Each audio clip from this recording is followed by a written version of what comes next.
Ultralearning by Scott Young. Book review. This book is about three main things.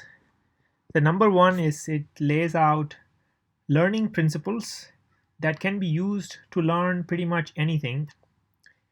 It These principles allow you to build confidence in your ability to learn and for you to achieve the goals that you want to achieve.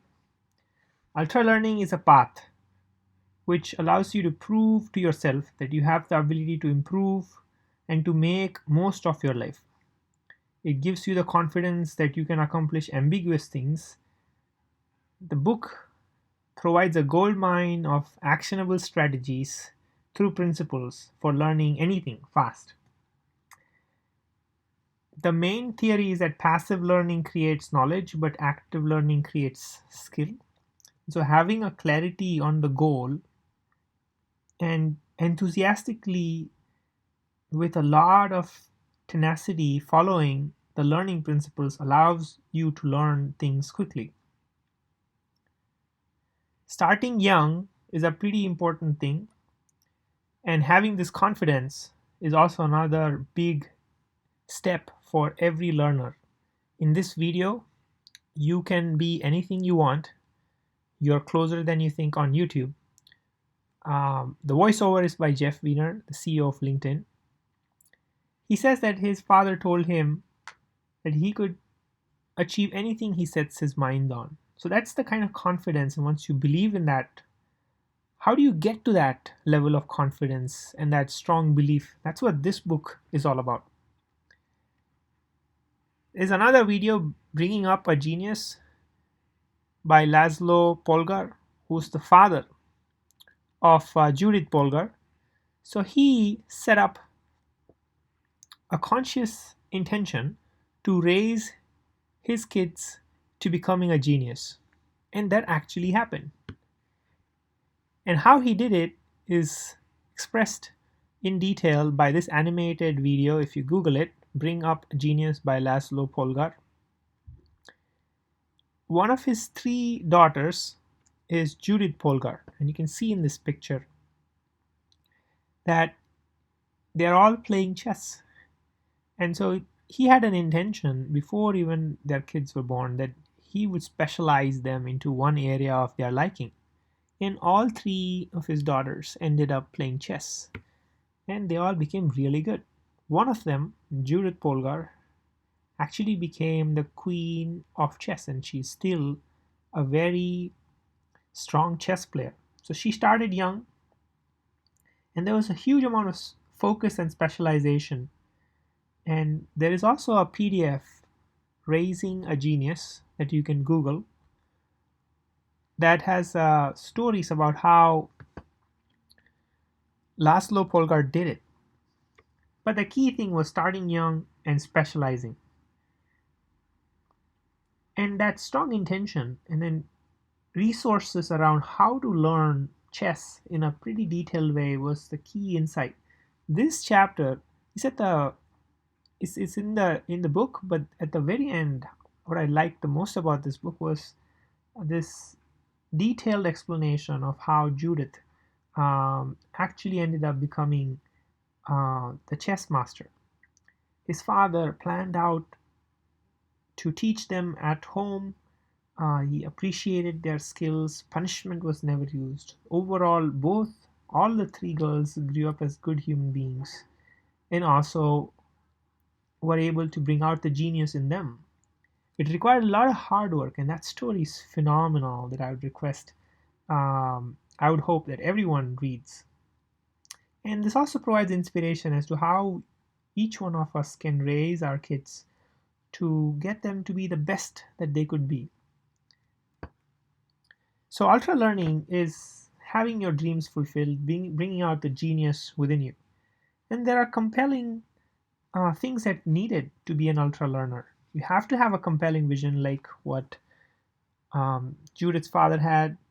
You have to have that deep curiosity to get better. In this case, the better was the chess was what they ended up picking after a lot of experimentation when they were young.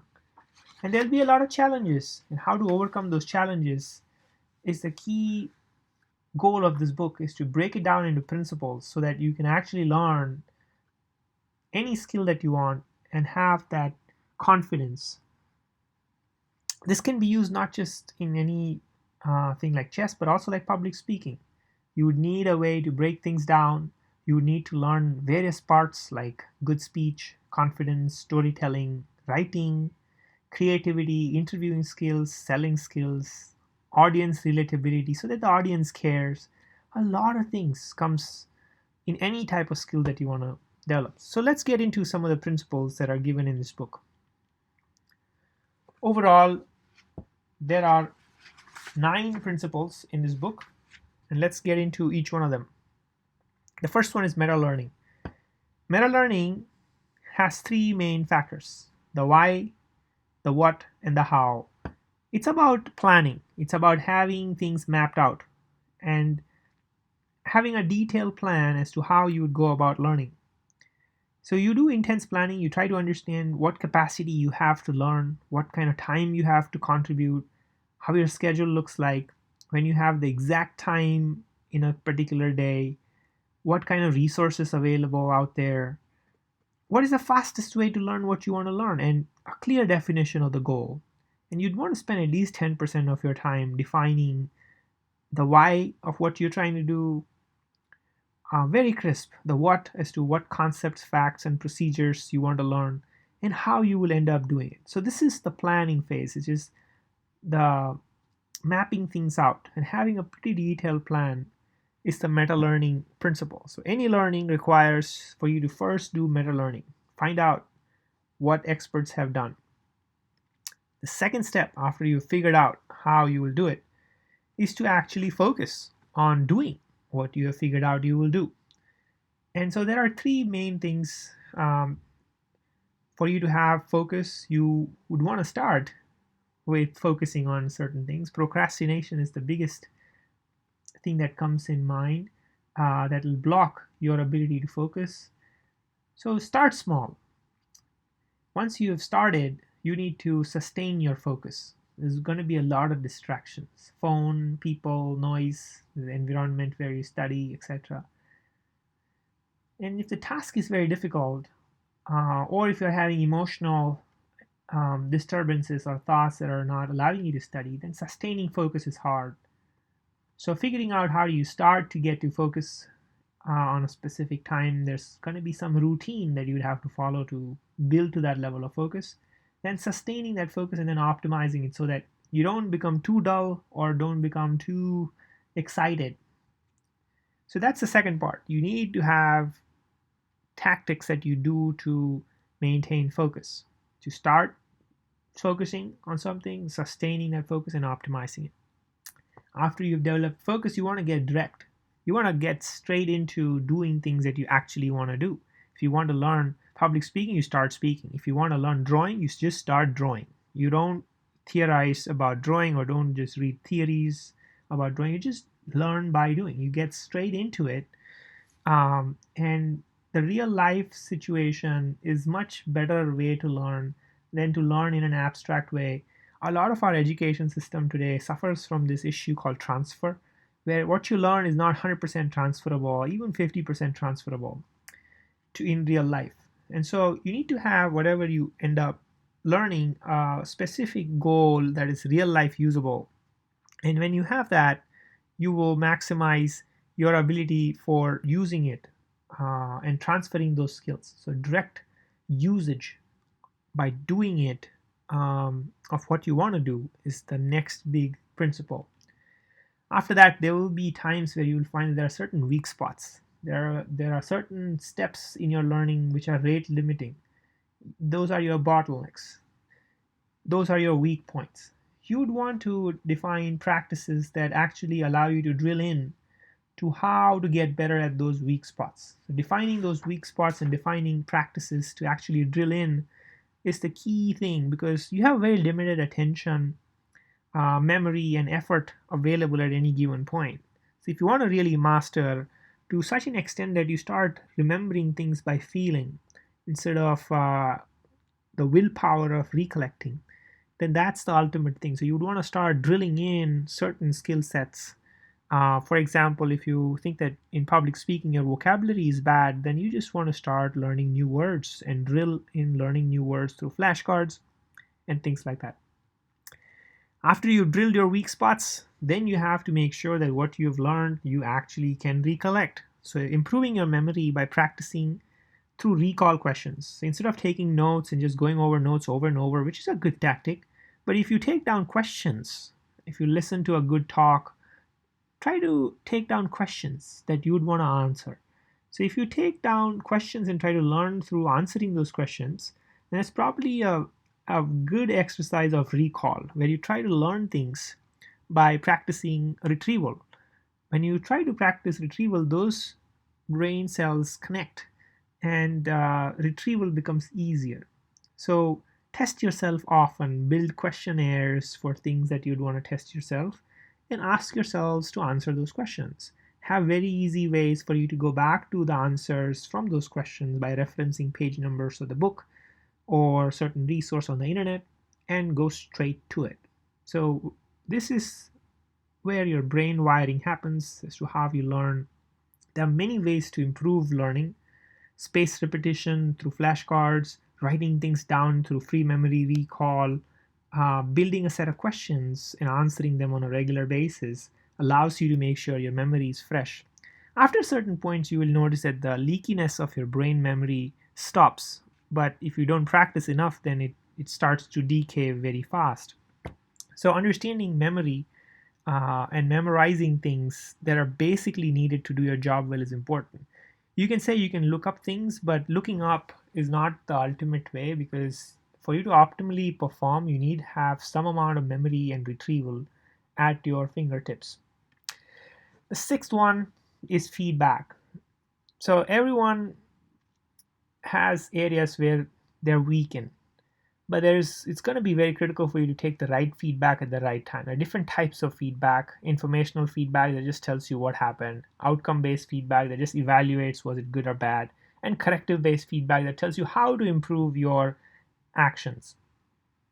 So how quickly you get feedback and remembering yourself, noticing where you are in the learning curve is very important, because certain times if you get very critical feedback at the very beginning, then you will be demotivated. So just take the signal from the noise and improve based on feedback and use the right level of feedback so that you continue to stay motivated and the drive doesn't get diminished.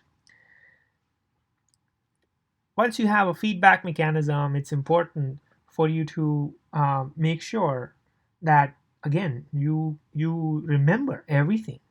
Not just that you can recall, but you can also remember. And our information in our brain decays if we don't use it. So using it regularly is the best way. And there's inferences, there's ways in which you can associate a cue for a given memory, and there are many ways for you to improve your memory. So we talked about spaced repetitions, like for example, if you're trying to learn new words, then flashcards is the good way. If you're trying to learn how to type, initially you'll have to remember that A is followed by S followed by D followed by F in the keyboard, but very soon you will make it procedural. So things will go from your memory to your process. And at some points you will realize that it's very hard for you to even remember your password in your brain, but your hands can type it. This is when you start to remember things through feeling, through memory, through process. So optimizing your retention and retrieval is the key principle of learning. Once you have actually mastered till step 7, then intuition can be built if you have a deeper understanding of the things that you are trying to master. And this requires you to actually go deep. This requires you to actually understand the systems in and out. You should be able to give out examples of the things that you understand. Anyone who doesn't understand the subject should be able to understand the subject if you explain it to them, if you teach them. And there is a really good technique called the Feynman technique, which can be used to build deep intuition. This can be used in areas where you don't know certain areas, then you can use the Feynman technique. If you want to get really good at certain areas, then you can use the Feynman technique. So overall, it allows you to build intuition, but intuition comes over time of a lot of practice, a lot of hard work, where you have actually mastered meta learning, focus, directness, drilling, retrieval, feedback, and retention. Once that's happened and you have spent a lot of time with hard problems, then you can use the Feynman technique to build intuition. But basically, this Feynman technique is simple. You write down the concept of the problem that you want to understand or master on a piece of paper. In the space below, you try to explain the idea as if you had to teach it to someone who has never heard this problem before.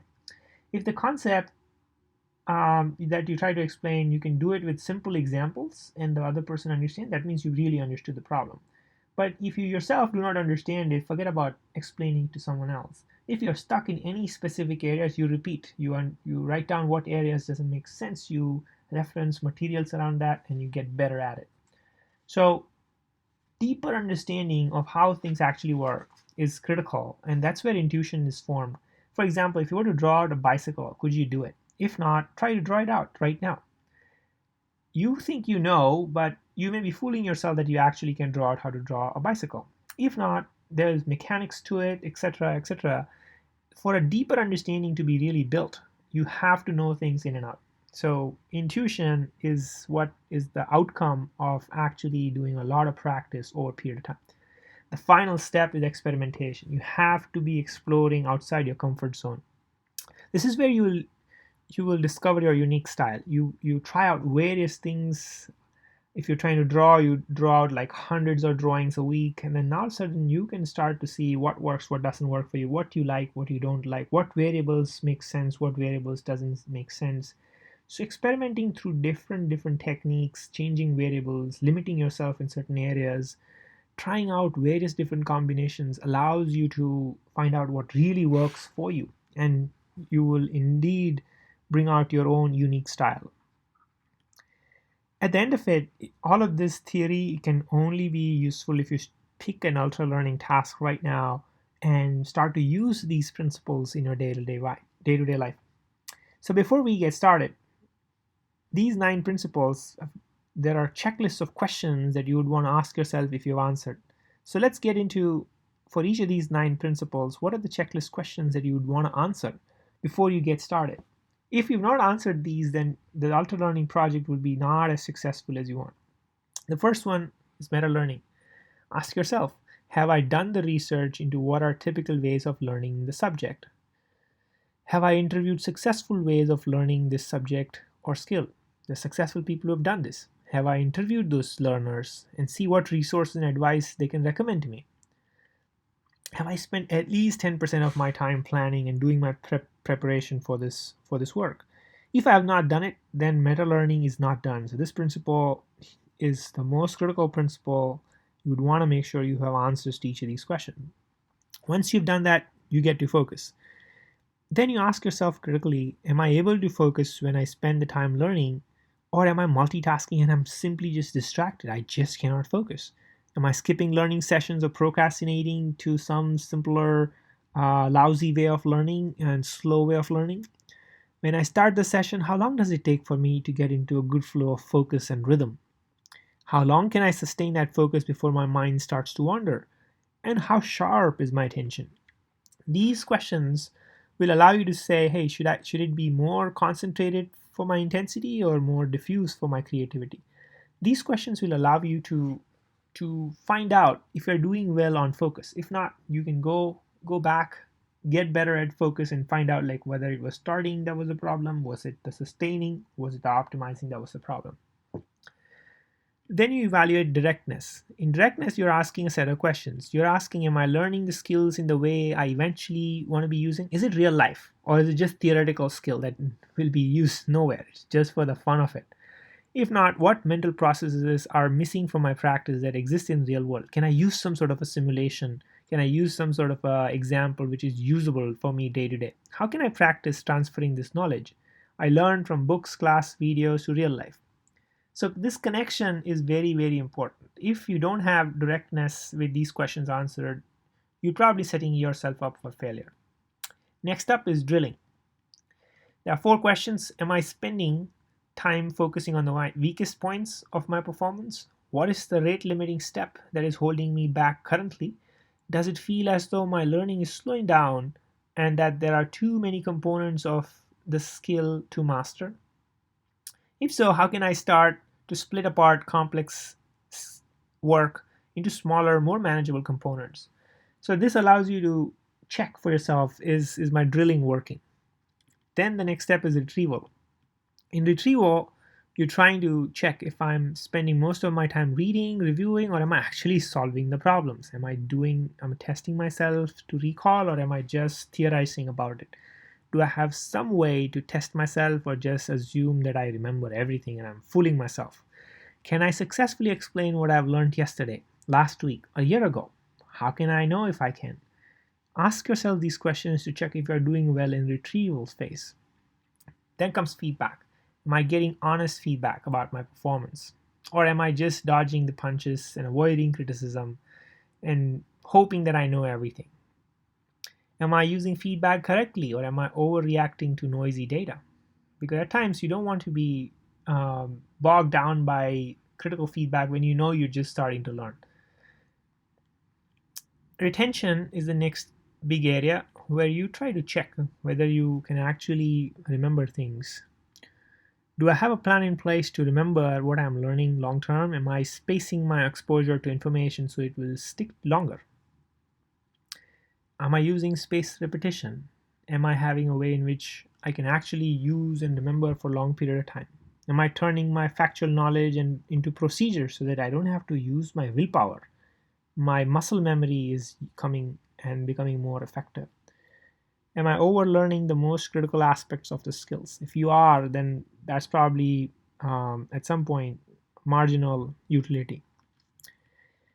And then the step of intuition, where you check yourself if you're deeply understanding. Am I able to teach these ideas to someone? Is it clear to me? Is it really clear to me that I can explain this concept in and out? And finally, experimentation. Am I getting stuck? Am I just having a very narrow way of looking at it? Am I testing the extremes? How can I go beyond mastering the basic and create my own style? So these are the questions that you can use to check yourself if you are actually using these principles well. And this is a good reflection for you to be sure that you're on the right path. Thanks. Hope you found this useful, and hope this inspires each one of you to get a sneak peek into this book. But also, there's nothing better than actually reading this book end to end, cover to cover. Every page of this book was amazing. I highly recommend getting this book and reading it. This book will allow and inspire you to take action. It will allow you and set up a stage for you to use principles in a very aggressive way to learn things quickly and eventually build confidence and bring out the genius that is in each and every one of you. I'm very grateful to this author for writing this book. 5 on 5 rating for me. Go check it out. Thanks.